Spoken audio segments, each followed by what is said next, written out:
আমাকে বলা হয়েছে আমি সুদখোর, বহুবার বলা হয়েছে, আপনারা সেটা গ্রহণ করেন নাই। কারণ গ্রামীণ ব্যাংকের মালিক আমি না। সুদ যদি গ্রহণ করে থাকে সে গ্রামীণ ব্যাংকের মালিকেরাই গ্রহণ করেছে।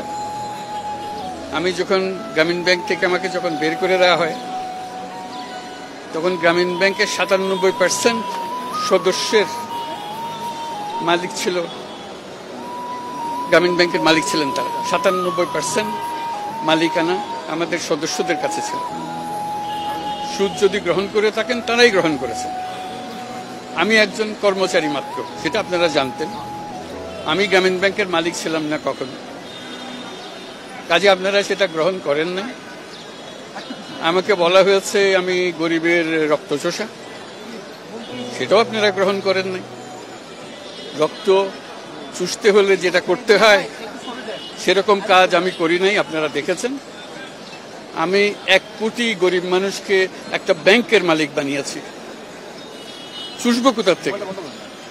তাদেরকে মালিকানা দিয়েছি, আর কেউ তো দেন এই পর্যন্ত। এটা তো সত্য ঘটনা, এখনো আছে তারা মালিক।